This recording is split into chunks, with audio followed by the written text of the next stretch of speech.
Mas chega o momento da voluptuosidade. A brincadeira, a graciosa brincadeira, se torna séria.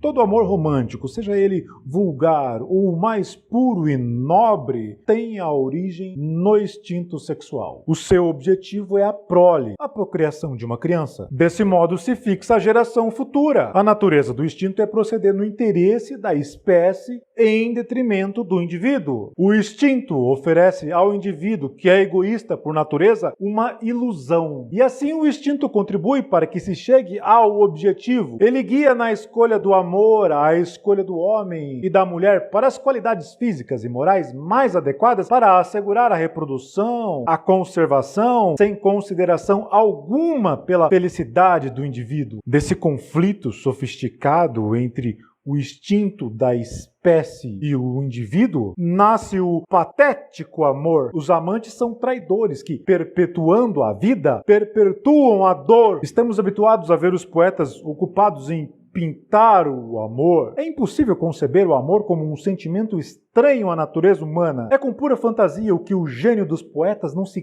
cansa de pintar, nem a humanidade de colher com inabalável simpatia. Visto que sem verdade não há arte completa, esta arte produzida pelo amor, então se prova que há uma inclinação imperiosa e viva, exercendo mesmo pela violência e ultrapassando todas as outras paixões, desvia-se todas as considerações e vence todos os obstáculos com uma força e uma perseverança incríveis, a ponto de se arriscar sem hesitação a vida para satisfazer o desejo e perdê-la até, se necessário. Maior é ainda o número daqueles a quem essa paixão conduz ao manicômio. Se verificam todos os anos diversos casos de duplo suicídio. Quanto aos graus inferiores de intensidade, aos ligeiros ataques dessa paixão, todos a têm diariamente sobre os olhos, e que seja também, a maior parte do tempo, no coração. Não é, portanto, permitido duvidar da realidade do amor, nem da sua importância. O amor que rompe as mais preciosas relações, quebram os mais sólidos laços de amizade, faz tornar vítima a vida, a saúde, a riqueza e a felicidade, faz do homem honesto um homem sem honra, do fiel um traidor. Parece ser um demônio malfazejo que se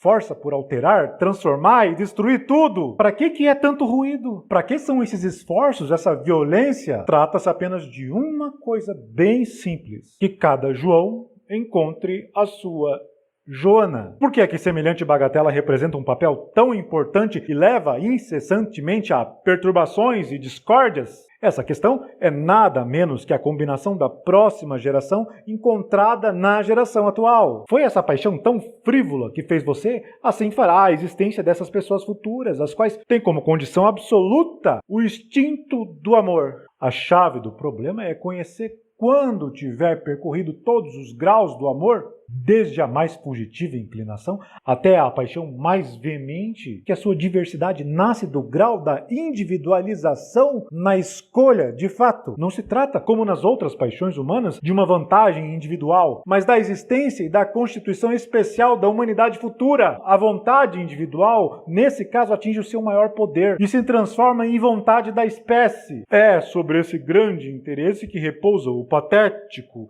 e o sublime do amor, com as suas dores infinitas que os poetas há muitos séculos não se cansam de representar em exemplos sem número. Porque o indivíduo é para a espécie o que a superfície dos corpos é para os próprios corpos. É por esse fato que se torna tão difícil despertar interesse no drama, onde não se introduz uma intriga amorosa, e contudo, não obstante, o uso diário que lhe dá assunto, que nunca se esgota. O instinto do amor sabe muito bem se cobrir com a máscara de uma admiração objetiva.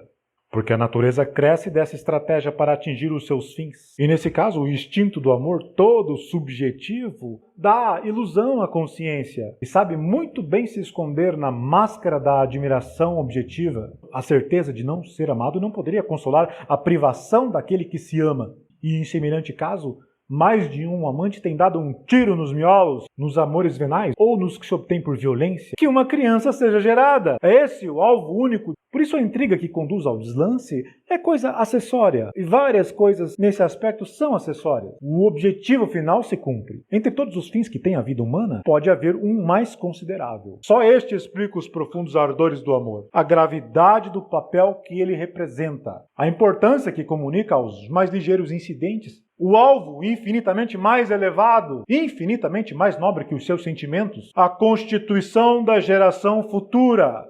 Sim, é ela própria que se agita já na escolha circunspecta, determinada e teimosa, procurando satisfazer esse instinto que se chama amor, e já a vontade de viver do novo indivíduo que os amantes podem gerar. É já a vontade de viver do novo indivíduo que se agita nos novos amantes, já nas escolhas, já na troca dos olhares cheios de desejos, se ilumina uma vida nova, se anuncia um ente futuro, aspiram na união uma fusão no único ser que vão gerar. Esta força soberana que atrai exclusivamente um para o outro, dois indivíduos do sexo diferente, é a vontade de viver manifestada em toda a espécie e procura se realizar, segundo os seus fins, na criança que deve nascer deles. A paixão é implicitamente o que a individualidade é explicitamente para o primeiro passo da existência. O verdadeiro início da vida é, na realidade, o momento que os nossos pais começam a se amar. Esse novo indivíduo é, de algum modo, uma nova ideia platônica. E como todas as ideias,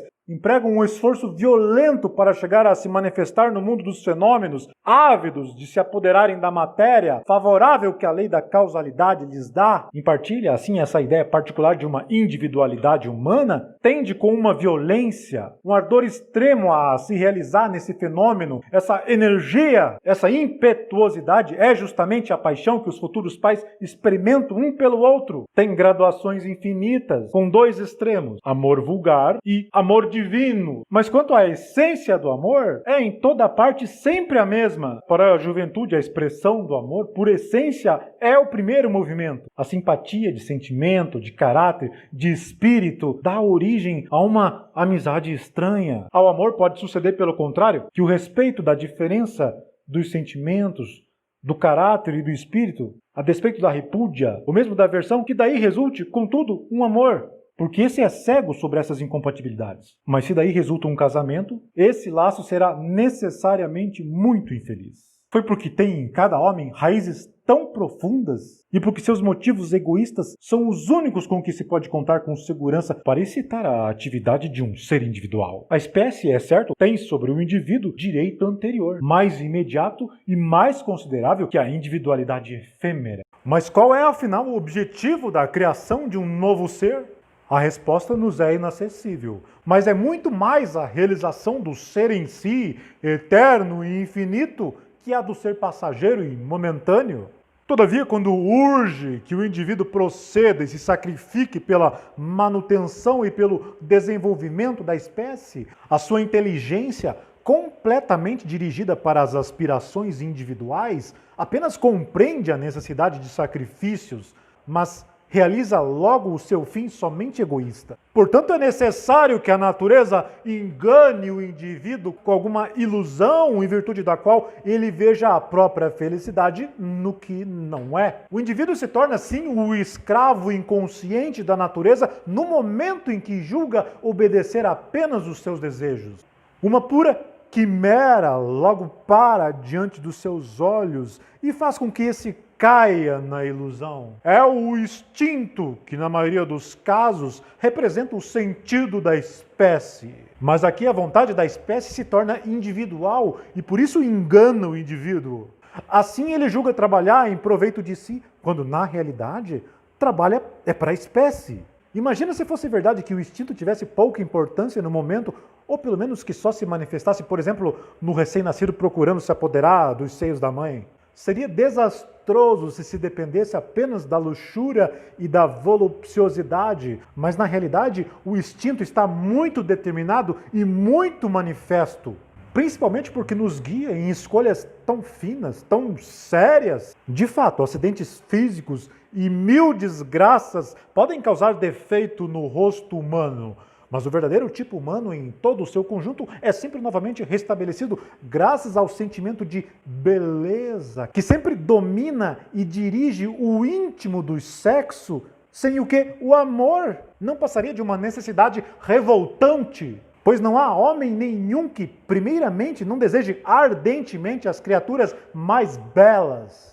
O entusiasmo que se apodera dos homens à vista de uma mulher, cuja beleza responde ao seu ideal e faz cintilar a miragem da felicidade suprema, não é outra coisa senão o sentido da espécie que por aí gostaria de se perpetuar. Isso derrama à luz a natureza íntima de todo o instinto. Por que tanta solicitude de um inseto ao encontrar certa flor, certo excremento? A indiferença com que realiza tal trabalho e o perigo quando se trata de conseguir podem ser coisas muito análogas à de certo homem por certa mulher. A procura com tão apaixonado zelo que ignora a razão, sendo mais provável sacrificar a felicidade da sua vida do que errar o seu alvo, não recua ante um casamento insensato, adultério, ligações criminosas, desonra, violação. E isso apenas para servir os fins da espécie, que são leis soberanas da natureza, em detrimento do indivíduo e das convenções sociais.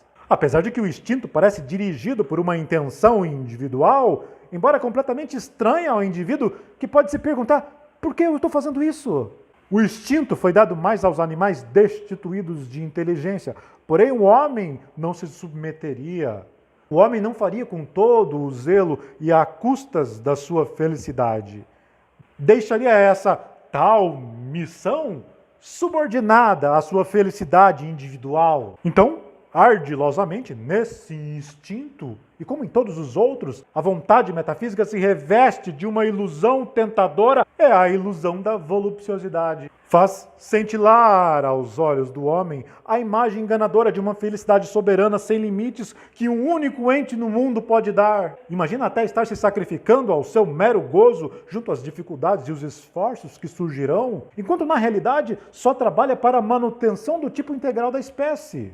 A vontade vem tão instintiva, procedendo em vista do seu fim, que quando o homem se percebe levado pela ilusão empolgante, sente algumas vezes horror para o objetivo para o qual está sendo conduzido, que é a procriação. Satisfeita a paixão, todo amante experimenta uma decepção estranha. Se admira de que o objeto de tantos desejos apaixonados só lhe proporcionou um prazer efêmero, seguido de um desencanto. Só a espécie, pelo contrário, aproveita toda a satisfação desse desejo. Todos os sacrifícios que o indivíduo impôs, impelido pelo gênio da espécie, serviram para um fim que não era seu. Todo amante, depois de realizada a grande obra da natureza, se encontra enganado, porque a ilusão que o fez se tornar vítima da espécie se desfez.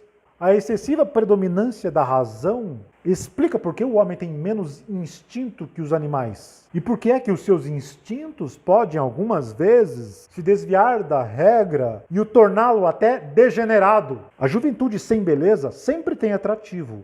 A juventude sem beleza não tem nenhum. O mais lindo rosto não pode compensar um corpo deformado, mas um rosto feio num corpo formoso será sempre preferido. Um corpo notavelmente belo compensa muitos defeitos.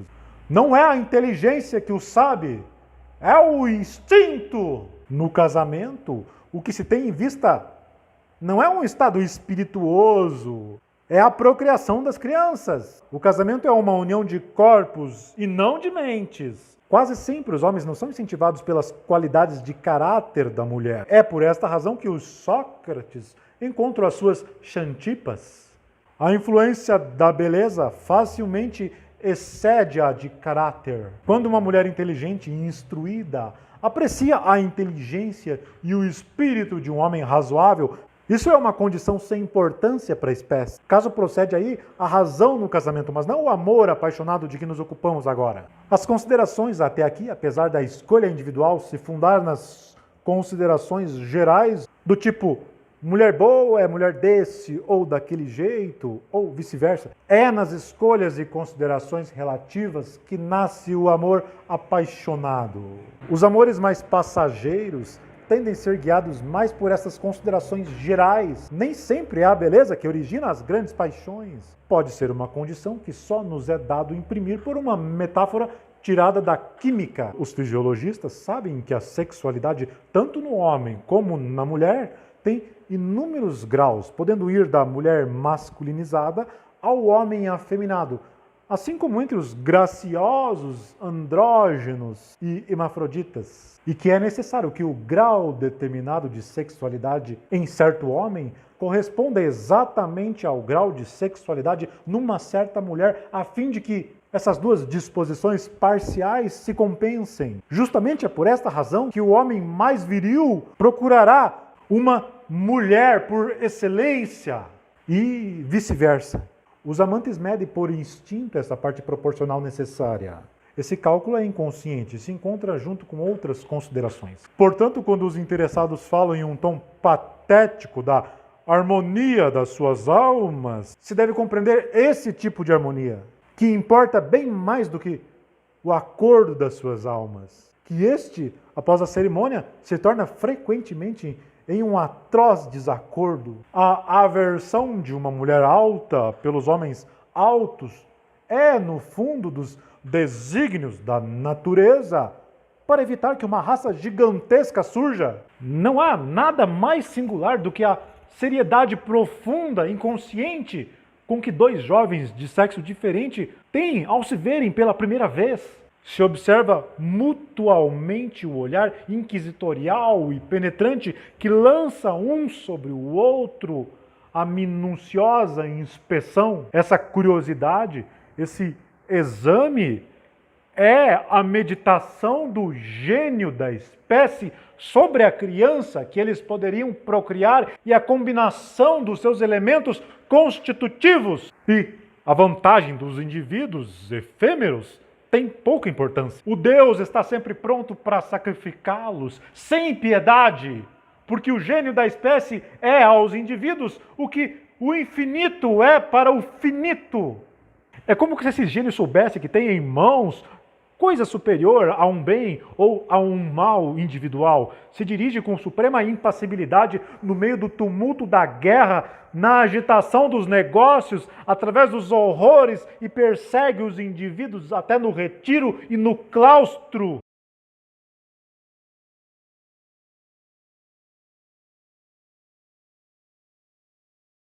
Vimos que a intensidade do amor aumenta à medida que se individualiza. Provo. A constituição física de dois indivíduos pode ser tal que, para melhorar o tipo da espécie, um desses indivíduos deve ser o complemento do outro através de um desejo muito exclusivo. E pelo único fato de se fixar sobre um só objeto e por representar ao mesmo tempo uma missão especial da espécie, esse desejo toma logo um caráter nobre e elevado, mesmo pela razão. É oposto ao puro instinto sexual e vulgar, porque este não se dirige ao indivíduo único, mas a todos à procura de conservar a espécie, não apenas pelo número, mas pela qualidade, que é o que garantirá a perseverança do ser da espécie no longo das eras. Desaparecem diariamente milhões de germes, nos quais o mesmo princípio da vida aspira, porém sem qualquer prejuízo à vontade metafísica, porque esta dispõe de nada menos que o infinito do espaço e do tempo na matéria, com inesgotáveis ocasiões de repetição e tentativa. Por isso é a prova de qualquer tipo de desvirtuamento. É facultado esse desejo que liga a posse de uma determinada mulher à ideia de uma felicidade infinita e uma dor inexplicável ao pensamento, se não realizar esse desejo, a ponto dessa dor não poder ter por princípio as necessidades de um indivíduo efêmero, pois isso não teria o menor sentido. Esse desejo é o suspiro do gênio da espécie, que para realizar os seus desígnios vê aqui uma ocasião a aproveitar ou a perder, e que solta profundos gemidos. Só a vontade de viver é infinita e capaz de satisfações e de dores infinitas. Mas estas se encontram restritas no acanhado peito de um mortal, o que tem, pois, de extraordinário, que esse peito pareça se arrebentar e não encontre expressões para descrever o pressentimento da voluptuosidade ou da dor infinita que lhe invade. E daí as mil formas de exprimir dos poetas que nunca se acaba. A vontade é uma fantasia que se realiza no indivíduo e que dele precisa para se realizar. É bem esse o assunto de todas as poesias eróticas de gênero elevado, dessas metáforas transcendentes que pairam muito acima das coisas terrestres. Esse valor infinito que os amantes ligam um ao outro não pode se basear sobre raras qualidades intelectuais e objetivas simplesmente porque os amantes não seriam capazes disso. Só o espírito da espécie pode abranger com um único olhar o valor que os amantes têm para ele. Por isso, as grandes paixões nascem geralmente no primeiro olhar. Se a perda da amada causa ao amante apaixonado uma dor que excede todas as outras, é justamente porque essa dor é de natureza transcendente e não atinge apenas como indivíduo, mas o fere na sua essência eterna, na vida da espécie, cuja vontade especial ele está encarregado de realizar. Por isso o ciúme é tão cheio de tormentos e tão feroz, e a renúncia à mulher amada, o maior dos sacrifícios. Um herói ficaria corado de romper em queixumes banais, mas não de queixumes de amor, porque neste caso não é ele que se lamenta, é a espécie.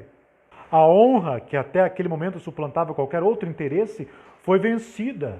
Logo que o amor, isto é, o interesse da espécie, entrou em cena e procurou obter a vantagem decisiva perante esse interesse. Cedem a honra, o dever, a felicidade, depois de haverem resistido a todas as outras tentações. Até as pessoas mais honestas passam a agir sem escrúpulos. Até na comédia, no romance, com que prazer, com que simpatia seguimos os jovens que defendem o seu amor, isso é, o interesse da espécie, e que triunfa da hostilidade dos pais, unicamente preocupado com os interesses individuais. Porque quanto mais a espécie é superior ao indivíduo, tanto mais a paixão excede em importância, em elevação, em tudo o que a contrariar. Nas comédias satisfaz o espectador porque sente que os desígnios da espécie são superiores aos dos indivíduos. No final do filme, faz o espectador muito consolado. Se for deixado os namorados entregue à sua vitória, se associa à ilusão de que eles fundaram a sua própria felicidade. Em certas comédias se buscou representar o contrário e realizar a felicidade dos indivíduos com detrimento dos fins da espécie. Mas nesse caso, o espectador experimenta o mesmo pesar do gênio da espécie. A vantagem dos indivíduos não consola, se contraria aos desígnios da espécie. Os amantes que não fazem triunfar os fins da espécie quase sempre sucumbem. E se desvendam que eles eram apenas um instrumento apaixonado, pode até cair no cômico.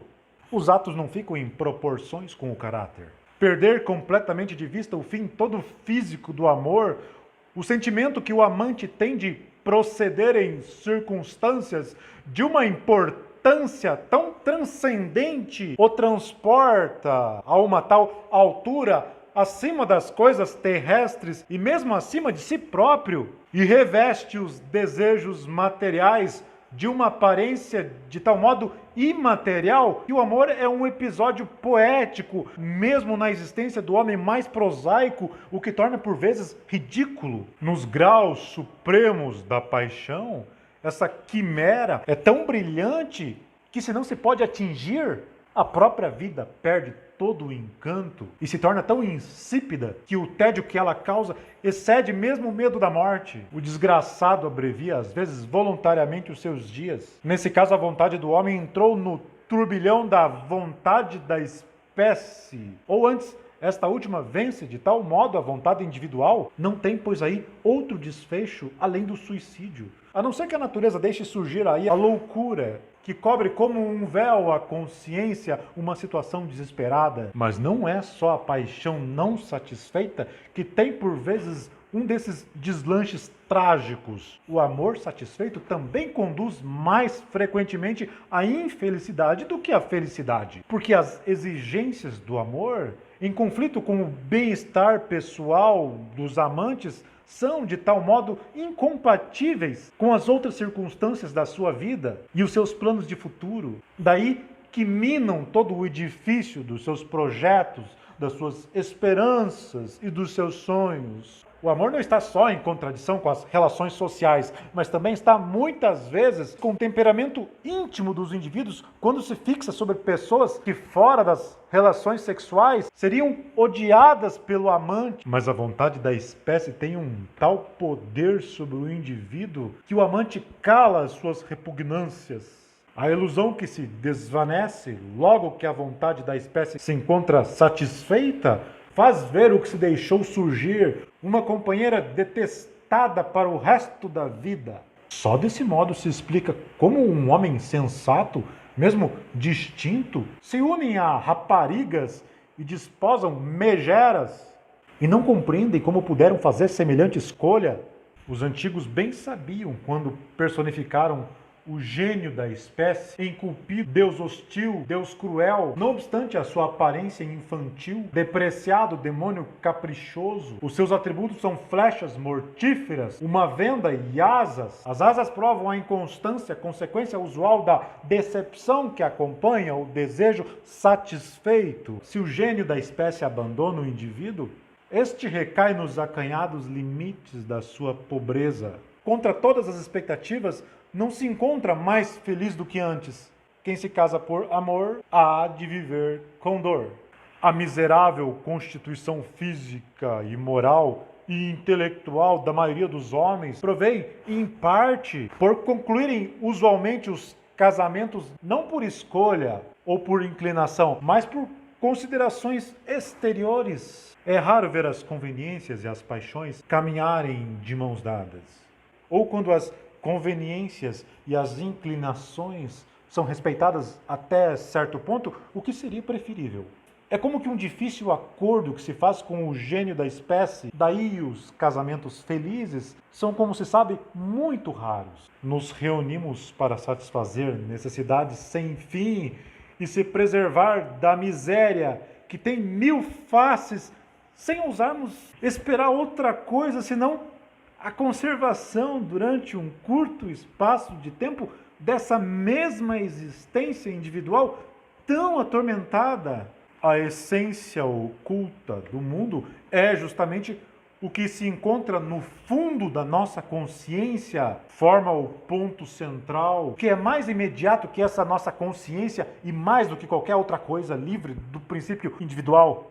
Essa essência se encontra absolutamente idêntica em todos os indivíduos que existem nesse momento ou que se sucedem. É o que eu chamo em outros termos de vontade de viver. Essa inspiração para a vida é justamente essa força que a morte poupa, pois é imutável. Porém, essa força nos permanece oculta por sermos seres individuais. Por que são os namoros tímidos e dissimulados? Porque esses namorados são traidores que trabalham em segredo para perpetuar toda a miséria e todos os tormentos que sem eles teriam um fim próximo. Esse fim que eles não permitem que se realize como fizeram outros antes dele. Se representa o casalzinho mais lindo, mais encantador, como se atraem, como se repelem, se desejam, fogem, se aproximam, brigam e voltam no belo jogo do amor. Mas chega o momento da voluptuosidade. A brincadeira, a graciosa brincadeira do amor desaparece subitamente e se torna séria. Forças da natureza atuam em toda parte seriamente. A voluptuosidade dos sentidos é muito séria e grave e não admitem brincadeira. Porque a voluptuosidade é bestial e a bestialidade não ri. Existem muitas coisas para se considerar nessa filosofia de Schopenhauer. Ela é um pouco falha. Por Schopenhauer tentar enquadrar ou explicar tudo nessa filosofia, ela não atende aos requisitos rigorosos Porque assim, você tem ali especulações a respeito de questões de evolução, por exemplo, a genética. Por exemplo, quando ele fala que o grande objetivo é gerar uma raça melhor.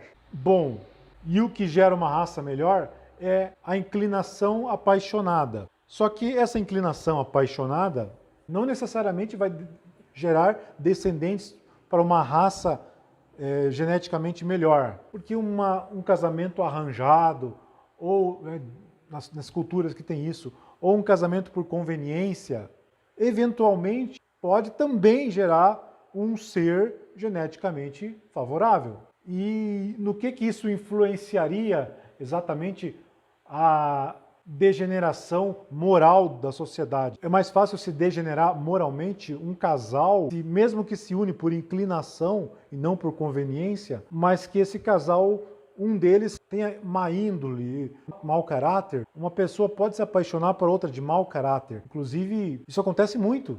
E nesse caso, o gênio da espécie errou. Então, quer dizer, tem muitas falhas. Isso só para citar uma, tá? Mas tem muitas. No entanto, eu fiz esse vídeo porque eu achei muito brutal, vamos dizer, o modo que ele fala, as sentenças que ele dá. É uma coisa que fica até meio legal para fazer vídeo, porque a filosofia tem que ser mais rigorosa. Ela tem que ter argumentos muito melhores para explicar o que ele tenta explicar. O que ele tenta explicar é coisas de ciência, né? Se bem que Schopenhauer estudou medicina, mas outra, é muito atrasado também em relação ao nosso tempo. Ele fala em essência do casamento. E hoje casamento é uma coisa que está em desconstrução na nossa sociedade. E pelo menos a parte cerimonial, ainda há casamentos, mas assim, são coisas muito distintas. O sexo procriativo e o casamento. A cerimônia, ele fala de uma essência de casamento, como se nunca fosse acabar isso na sociedade. Isso aqui é de 1800 e pouco, né? Então o casamento não tem muito valor mais. Embora tenha união estável que tenha, juridicamente tem o mesmo valor, mas não é esse o caso. Ele fala da raça gigantesca, então ficou até engraçado. Ele solta essas assim e solta outras desse tipo que eu não coloquei, tá? Para não ficar muito longo o vídeo.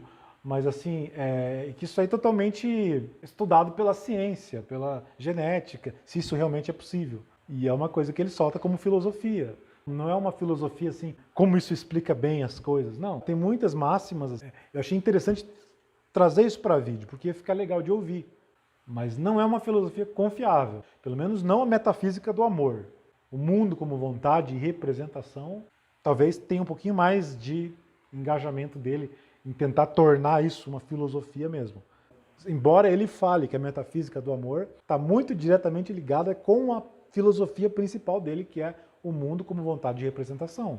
Pode-se extrair a questão do gênio, mas o gênio da espécie não é uma coisa atual, o que ele fala. Tem o seu valor, mas não é para se confiar plenamente pelo jeito bonito que ele fala, ou pelo jeito brusco, o jeito excêntrico que ele ponha, né?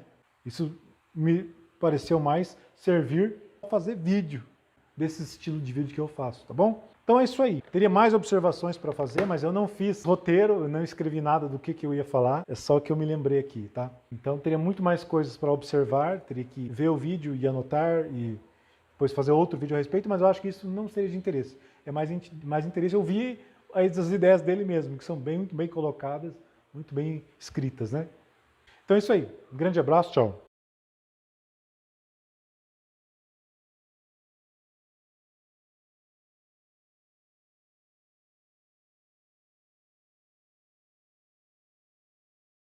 Se representa o casalzinho mais lindo, mais encantador, como se atraem, como se repelem no belo jogo do amor. Mas chega o momento da voluptuosidade. A brincadeira, a graciosa brincadeira, se torna séria.